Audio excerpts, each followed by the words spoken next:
पश्चिम बंगाल एक ऐसा राज्य जहां चुनाव आते ही राजनीतिक हिंसा की आशंकाएं फिर से गहराने लगती हैं।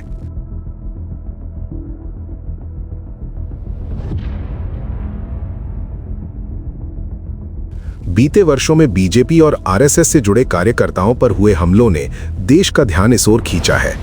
अब सामने आ रही जानकारियां एक और गंभीर खतरे की ओर इशारा करती हैं। बशीरहाट, धूलागढ़ और चुनाव बाद की हिंसा, ये घटनाएं बताती हैं कि पश्चिम बंगाल में राजनीतिक कार्यकर्ताओं, विशेषकर हिंदू संगठनों से जुड़े लोगों के लिए माहौल कितना संवेदनशील रहा है। आरोप है कि अवैध घुसपैठ, कट्टरपंथी नेटवर्क और राजनीतिक संरक्षण ने स्थिति को और जटिल बनाया है। नवंबर 2025 में सोशल मीडिया प्लेटफॉर्म्स पर साझा की गई जानकारियों में एक संगठित योजना का खाका सामने आया। इस योजना में अलग अलग टीमों के गठन की बात कही गई।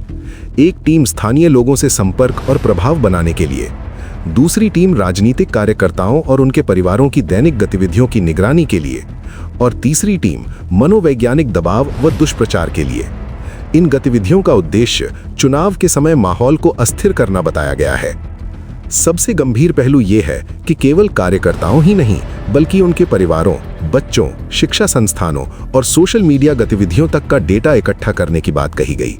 आरोप है कि इस जानकारी का इस्तेमाल डर, धमकी और अंतर्राष्ट्रीय स्तर पर बदनामी के लिए किया जा सकता है। जानकारियों के अनुसार एक एनजीओ के नाम पर काम कर रहे नेटवर्क के तार भारत के बाहर अमेरिका, यूके और कनाडा तक जुड़े बताए गए हैं।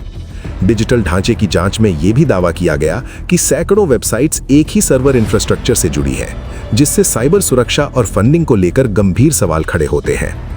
विशेषज्ञों के अनुसार इस तरह की योजनाएं केवल चुनावी हिंसा तक सीमित नहीं रहती, बल्कि आंतरिक सुरक्षा, साइबर अटैक, दुष्प्रचार और सामाजिक अशांति जैसे बड़े खतरों को जन्म दे सकती हैं। इन जानकारियों के सामने आने के बाद ये आवश्यक हो जाता है कि जांच एजेंसियां सतर्क रहें, डिजिटल और फिजिकल सुरक्षा को मजबूत किया जाए और राजनीतिक मतभेदों के बावजूद लोकतांत्रिक प्रक्रिया को हिंसा से दूर रखा जाए। लोकतंत्र में मतभेद स्वाभाविक हैं, लेकिन हिंसा और साजिशें किसी भी रूप में स्वीकार्य नहीं। सवाल यही है, क्या समय रहते सच्चाई सामने आ पाएगी और क्या आम कार्यकर्ताओं व उनके परिवारों को सुरक्षित रखा जा सकेगा?